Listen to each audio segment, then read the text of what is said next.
Good morning. Happy New Year. And it is a Happy New Year, although it came very close to not being such a Happy New Year for a lot of people this year. I'm here to announce, in partnership with the Mint Hill Police Department and the FBI, that we have foiled a terrorist attack that was planned to take place on New Year's Eve in Mint Hill, North Carolina. Now, New Year's Eve, we all know, is a wonderful time where we all celebrate the past year, we look forward to and plan the next year, and everyone deserves to do that, to celebrate the new year without being concerned about their personal safety. And thanks to the law enforcement that stands with me today and others, we are fortunate that people can do that. The FBI, the Mint Hill Police Department, the New York Police Department worked around the clock on this matter, not just building a case for us, but surveilling the subject and making sure the public was safe at every moment, including Christmas Day. They worked around the clock on this, and I very much appreciate it. The defendant here lived in Mint Hill. The planned attack was to take place in Mint Hill. And I want to thank Chief Joe Hatley of the Mint Hill Police Department for being with me here today and for your work over the holidays, Chief. I really appreciate it. I'm sure you know Jim Barnacle by now. He's the special agent in charge of the FBI for North Carolina. The FBI worked tirelessly on this case, and I can't thank you enough for that. FBI agents spent their Christmas Day surveilling a subject so that families in Charlotte and Mint Hill and Western North Carolina could spend their day celebrating with their families, and I'm very thankful for that. That is true public service. If you see a police officer or an FBI agent, please thank them for spending their holidays on this so that we all could spend our holidays with our families.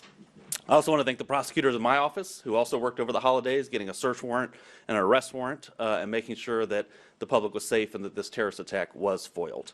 The defendant here is an 18-year-old named Christian Sturdivant. He has been planning this attack for about a year, but he's been planning an attack for far longer than that.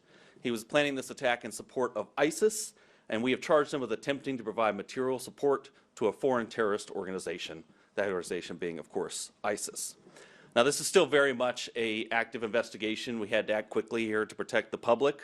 So we are light on details, but we'll tell you as much as we can. And Mr. Barnacle will probably tell you more than I will about those charges, but I thought I would give you an overview of what's in the federal complaint and the charges that we charged. So Mr. Sturdivant started on the internet. He started reading ISIS material, started going to ISIS websites, making TikTok videos, and eventually reached out to what he thought was a member of ISIS. In reality, was an undercover agent with NYPD in New York. He pledged his allegiance to ISIS with that undercover agent, and he disclosed his plans to, quote, do jihad soon. He then met a second undercover with the FBI, who he also thought was an ISIS participant, and he started to be very specific with his plans. He talked with that undercover agent, again, who he thought was ISIS. He talked about where he was planning to do this attack, which was at a grocery store and a fast food restaurant in Mint Hill, places that we go every day and don't think that we may be harmed. He talked about what means he would use to kill innocent people. He said he was going to wear a Kevlar vest and attack people with knives and hammers. And of course, he talked about when he was going to carry out this attack, which was New Year's Eve. A time when American life is on full display, right? We're all out there in crowds celebrating all that has happened this year, all that is to come, that we are so proud of. And that is when he planned his attack to attack that American way of life. The FBI executed a search warrant at his home, and they found the instrumentalities of the attack. They found hammers and knives hidden under his bed. They found notes where he planned his attack and detailed his attack and plans for how he was going to carry out this attack. It was a very well-planned, thoughtful attack that he had planned and that was fortunately foiled here. He was preparing for jihad, and innocent people were going to die. And we were very, very fortunate they did not.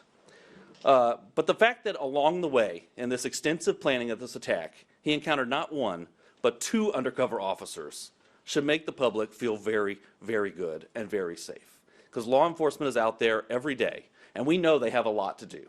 But they have people out there making sure that as people plan these terrorist attacks, they have stops so they find it. And they did find it here.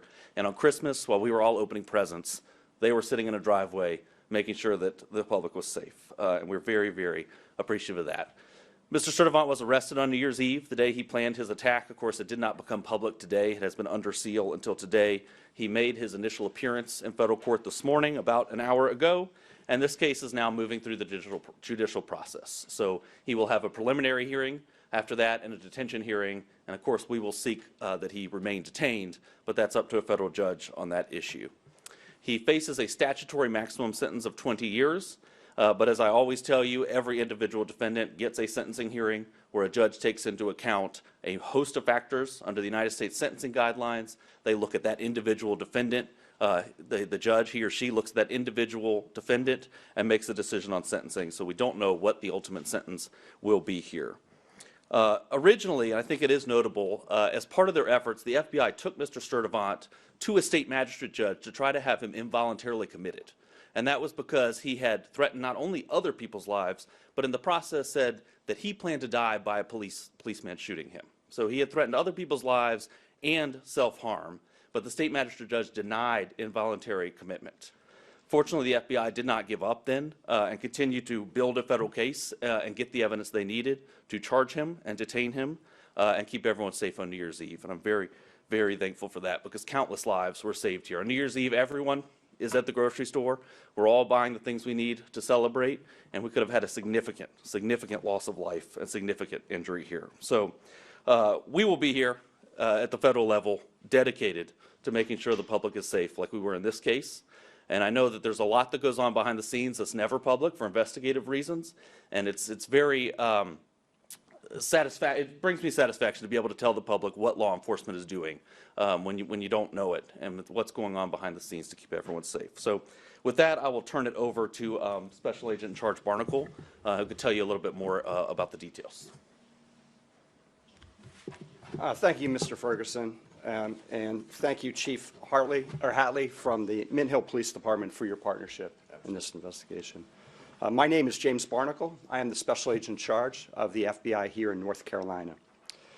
Christian Sturtevant pledged his loyalty to ISIS and committed himself to killing Americans on New Year's Eve. This investigation unfolded quickly. From the moment the FBI was notified of a potential threat of a terrorist-inspired attack in North Carolina, we went all hands on deck. We assessed the credibility of the threat. The investigation lasted about 2 weeks, included numerous investigative techniques, partnerships with law enforcement agencies, and cooperation from the American public. This Christmas, the FBI and our partners worked to protect the American people. We did not let up until Sturtevant was safely in handcuffs. FBI special agents arrested him on December 31st as he was being released from a local medical facility. On Monday night, as Russ just said, the FBI's evidence response team conducted a search, an authorized search, at his home and on his cellular phone. What we found was a manifesto, which the federal complaint alleges contained detailed plans to execute a massacre on New Year's Eve as people shop, for the holidays. Without the swift action of the FBI Joint Terrorism Task Force, New York City Police Department, the Mint Hill Police Department, and our partners at the United States Attorney's Office for the Western District of North Carolina, we could be announcing a national tragedy. Instead, a terrorist attack was thwarted. Give a little background on Sturtevant. He's a U.S. citizen. He turned 18 in December of 2025. The JTTF collected evidence showing he turned his back on his country and his fellow citizens by pledging allegiance to ISIS with the intent of becoming a martyr. We allege Sturtevant was willing to sacrifice himself by committing a terrorist attack using knives and a hammer to support the murder, torture, and extreme violence that ISIS represents. We didn't just learn about him a few weeks ago.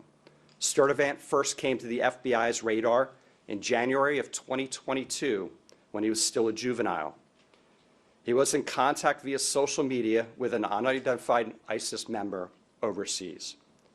Sturtevant received direction from this unidentified ISIS member to dress in all black, knock on people's doors, and attack them with a hammer. In fact, Sturtevant did dress in all black. He left his house with a hammer, and fortunately, his family stepped in. Sturtevant, no charges were filed at that time. He was referred for psychological care, and he underwent psychological care, of which I don't know the details. The FBI was told he no longer had access to social media. On December 18th, a week prior to Christmas, the Charlotte field office learned it wasn't true that he was now back on social media. After several FBI offices around this country and the New York Police Department alerted the Charlotte JTTF of a TikTok account username, Abu Bakr al-Amerki, who made multiple posts in support of ISIS. Sturdivant was identified as the account holder. And with federal search warrants, the FBI obtained his previous posts to assess the extent of threats to the homeland. But according to the complaint, on or about December 12th, Sturdivant began communicating with an individual on multiple social media platforms. Unbeknownst to Sturdivant, he was talking to a government online covert employee. Within just a few days, Sturdivant direct messaged the online covert employee with a picture of 2 hammers and a knife. The message was significant since in recent years, an ISIS propaganda magazine promoted the use of knives to conduct terrorist attacks in Western countries. The same ISIS magazine which suggested using vehicles to ram crowds, like the terrorist attack last year on New Year's Day on Bourbon Street. The conversations between the undercover employee and Sturdivant escalated further. Sturdivant allegedly sent a voice recording pledging Bayat, a loyalty oath to ISIS. And on December 20th, the direct messaging allegedly showed Sturdivant asking for help getting firearms, specifically weapons, guns, to carry out the terrorist attack at a food market here in Charlotte area. Thankfully, that did not occur. This investigation was conducted by several FBI field offices, the FBI Joint Terrorism Task Force, which includes the following members: the Charlotte Mecklenburg Police Department, the Matthews Police Department, the Monroe Police Department, the Bureau of Alcohol, Tobacco, Firearms, and Explosives, the United States Customs and Border Protection, the Federal Air Marshal Service, Homeland Security Investigations, Internal Revenue Service, IRS-CI, the United States Postal Inspection Service, U.S. Citizenship and Immigration Services. Also, the NYPD, the FBI New York JTTF, the FBI Columbia Division, and the Mint Hill Police Department were instrumental in thwarting this attack. And of course, alongside our partners at the U.S. Attorney's Office in the Western District of North Carolina, and the Department of Justice. This investigation highlights the very real threat posed by people who self-radicalize online and are inspired by jihadist ideologies espoused by foreign terrorist organizations. They seek to attack soft targets with easily accessible weapons and with little to no warning. To further complicate this threat, we have seen that most successful attackers radicalize in a time span of between 1 and 4 years, and they typically mobilize to act in less than 3 months. The FBI continues to work tirelessly to combat the threats of terrorism for the American people every day. But our partnerships are not limited to just law enforcement agencies. We rely on the communities we serve and encourage the public to contact law enforcement when they see or hear something that doesn't seem right. I also have this personal message. If your child, relative, friend, or neighbor is sliding into a dangerous ideology, you'll be the first to see it. And together we can stop it. The threats we face are bigger than any one law enforcement or intelligence agency, requiring everyone who hears this message to work together to keep people safe. I want to thank the members of the Joint Terrorism Task Force that sit over here today for their diligent effort. We spoke, I can't tell you the number of hours, and this is not an attaboy to the FBI or our partners. They worked nonstop for about 14 days, 24/7, digging through everything we had, and keeping surveillance on this subject so we could intervene if he were to potentially attack. Through Christmas, Christmas Eve, every single day, all weekend. So thank you for your commitment to keeping America safe. With that, turn it over to Mr. Ferguson for any questions you may have. Well, thank you. And let me reiterate my thanks to the Joint Terrorism Task Force, to the Mint Hill Police Department, and of course to the prosecutors in my office who worked on this. So, Jennifer, yeah. From Spectrum News, North Carolina. Can you clarify where the planned attacks in Mint Hill, like which grocery store and which restaurant this was expected to take place at? I don't believe it's public yet, which grocery store and which fast food restaurant. I can tell you they were in Mint Hill. And as the investigation moves forward, I'm sure that will become public, but it's not at this point. It's on still under investigation. One more follow-up question. Sure, of course. Make sure I understood that correctly. Did you say that the arrest took place after he received medical attention? Did I hear that correctly? No. So the FBI went to a state magistrate judge to try to get him involuntarily committed for medical attention, and it was denied by the state magistrate. Thank you. Whether he got medical attention after that, I don't know. Yes. Hi, John Russ from Charlotte Observer. I was wondering, why did the judge, magistrate, deny that? We were not involved in the state court hearing. Obviously, we deal in federal court here. From what I understand, it was a very short hearing, and I don't know of any reasoning And given. when was it? That was Monday night, Late Monday night. In Mint Hill or Mecklenburg County, here in Charlotte, or? Mecklenburg County. Correct. Thank you. Hunter, yeah. Hunter with Channel 9. Following up on that, Burger King is listed in the actual document with a grocery store nearby. The only grocery store nearby is Harris Teeter. Is that confirming it? So the subject worked at Burger King. Okay. There, I believe, are a number of grocery stores within the vicinity, Okay. and we're not quite there on the exact plan of his attack, but you're on the right path. Okay, and was this a lone wolf attack, or was there any connection to any other plots that have been foiled across the country here recently? Yeah, that's a great question, and this subject was working alone, we believe, at this stage of the investigation, but what's interesting about that is he didn't think he was working alone.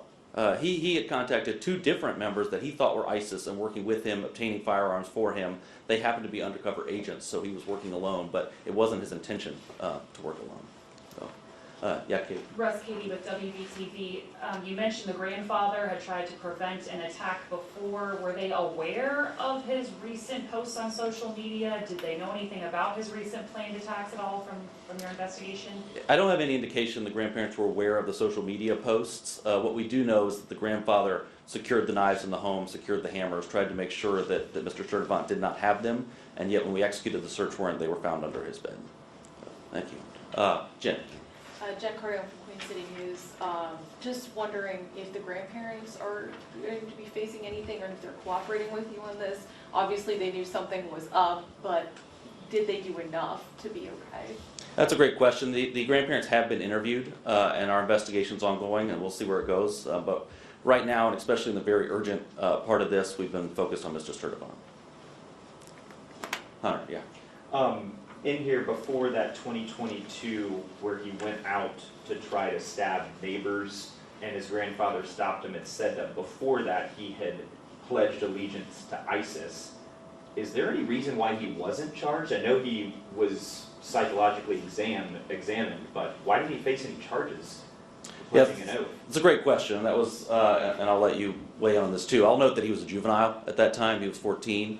And I do think we're very fortunate he was 18 now because it makes it a whole lot easier to bring charges. I think you had something to add. No, I think that covers it. Okay. Thank you. Yeah, Diane. Sorry, just following up on that too. Was that something known at the time in 2022 that he was trying to stab or kill a neighbor, or was that determined at a later investigation? No. The FBI opened an investigation under Mr. Sturdivant in January of 2022. And we conducted a logical investigation. The case agents actually are sitting here today. And these same case agents picked up the investigation a couple weeks ago. Are you all considering any other charges as well? We're always considering additional charges. And so in this case in particular, because this is a very early and an ongoing investigation, we are certainly investigating and looking at other charges, whether that's a firearm charge or some other charge. Right now, we feel confident we have this charge, which is attempted material support of ISIS, but we'll see how the investigation unfolds from here. Thank you. Yeah, definitely. Hunter? I have a question for Chief Of Hatley, course. if you would. Certainly.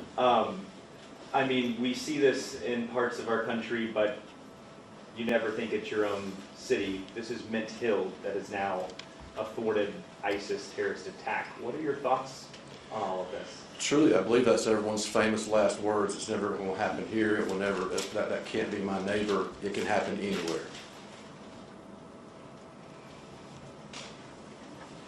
Yeah, Diane? I know that he spoke with two undercover agents. Did he actually ever have any interactions, do we know of, with actual members of ISIS or terrorists or anything like that?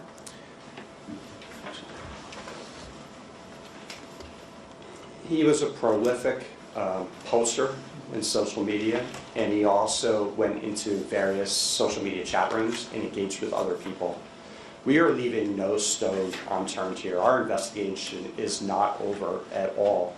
We are looking to find out if there are any associates, if there are any friends, if there are any people he were working with, whether it's domestically here in the United States or overseas. We have ruled out additional threats from him in the United States. We are communicating with domestic and international partners for potential other avenues of investigation. Russ, Katie again, we just saw that thwarted attack in Seattle as well. Should we be concerned about this becoming a persistent problem in the Western District of North Carolina? I sure hope not. I mean, I think that we should feel comfort that the FBI was there and that this defendant not only encountered one undercover agent, but encountered two, one with NYPD and one with the FBI, which I think shows you what's going on behind the scenes to protect the public. Of course, everyone should be vigilant. We all know the adage, if you see something, say something, which seems kind of ridiculous at this point, but it remains true. It's little things that sometimes bring these things to the attention of law enforcement, so I hope people will do that. And like Mr. Barnacle said, in situations like this, it's really family. It's family, and monitoring, especially your children's online presence, where this defendant was on TikTok, in chat rooms, communicating with people. So remain vigilant, but I think go to sleep feeling safe at night because law enforcement is there doing their job. And just one more follow-up question. Historically, we have seen this targeting New Year's Eve events like we saw on Bourbon Street. We just finished the Truist Field celebrations. Do we know why he was targeting the grocery store chain at all, or is that not public yet? We don't know why. I can tell you from my view, New Year's Eve is where the American way of life is on full display. We're celebrating how wonderful it is to be here and all that this country has given us. And I think for a terrorist, that is a ripe opportunity to attack that way of life. Yeah, we do have some intelligence that he was looking at a grocery store because there'd be a lot of people there. He knew there'd be a lot of people there grocery shopping, which is why we said that in our remarks. He was looking for a high-profile place. There's a couple grocery stores in Mint Hill. He wasn't set on just one. He was looking at multiple, whichever one had the most people in it. Yeah. Dan King with WCNC. So you mentioned that he was arrested on New Year's Eve, correct? Correct. What was the, I guess, setup for, because, I mean, if the attack was planning to happen on New Year's Eve and he was arrested, then what was the setup there to prevent that? So we had multiple plans in place to make sure he was not a free man on New Year's Eve and could not cause public harm. And so that included the seeking an involuntary hold for mental health purposes, which was denied. Ultimately, the arrest was made on New Year's Eve to make sure that he was safely behind bars on New Year's Eve. We did that by getting a criminal complaint from a magistrate judge late in the evening, a federal magistrate judge, and that's why it set up this process where that was under seal until today. He had his initial appearance. He will still get a preliminary hearing where he could put on evidence to say there was probable cause or not to detain him, and a detention hearing where a judge will decide if he should be detained pre-trial. So did you believe that the attack was hours or days away? Was there any anticipation there? So we were concerned the attack could happen at any time, and I can tell you the FBI had 24/7 surveillance on this subject, all hours of night, Christmas Day, Christmas Eve, time away from their families to make sure that the public was safe, and they were authorized to make an arrest if they needed to. If he were, if he were to leave the house with guns or knives or hammers, they were going to make a probable cause arrest. So at no point was the public in harm's way here. And just to clarify, it was just the grandfather he stayed with at the residence? No, there were other family members at the residence as well. There was a grandmother and I think some siblings and some other family there. Okay, thank you. I also note that it says that his grandfather is a Christian minister in Charlotte. Is there any reason to believe that his family members were also in danger or anything like that? Did he targeted or threatened any of them? I could tell you from his notes, he was targeting Jews, Christians, and LGBTQ individuals, and so you can infer from that that his family was in harm's way. I think that's a safe assumption, but it is an assumption. So, yeah, Hunter. Special Agent Barnacle, I know you have been investigating, your office has been investigating him since 2022, but with this recent incident here, or thwarted attack, was it that undercover NYPD officer that really blew all of this up for this latest case and put him back on y'all's radar? Yeah, so let me clarify. When we opened the case in January 2022, we conducted a logical investigation. Once he was seeking mental health services and he was no longer on social media, we closed our investigation. So he was off of our radar. In December, we had contact from FBI field offices, two different offices, well, three FBI field offices, as well as the NYPD undercover. Kind of simultaneous. I'm not sure which came in first, but certainly the NYPD undercover had the most information, the most facts. I think one of our FBI offices came in first. We got that information, we started working, and we opened an investigation. But once we started talking to NYPD and the New York JTTF, we went full steam ahead. And this is a very compressed timeline. I want to say the FBI Washington field office reached out to us at night, and then the following morning we had that call with NYPD. Can you just speak to what you can, how difficult this is to pull this off and thwart an attack like this? Well, the FBI deals with threats every single day. Here in North Carolina, we get hundreds of viable or credible threats to life. And so our agents are really good at mitigating those threats, figuring out if they're credible and if the subject is capable of carrying out that threat. And so we go out, we do an investigation, a logical investigation. We often work with local police departments, and we go out and interview the person that posted different things. This one was different because this one was not only credible, but investigation revealed that the subject was capable of executing this attack. He was training, he was doing push-ups, calisthenics, fitness. He had stolen both of those knives. He hid them in his residence. His family had actively hid knives and weapons from him. He hid them. He wrote a manifest. He stole 2 hammers out of the storage shed and hid them in his house. He reached out to an undercover and requested guns. So all the different things are lining up that, when your hair stands up on the back of your neck, that's not enough to charge.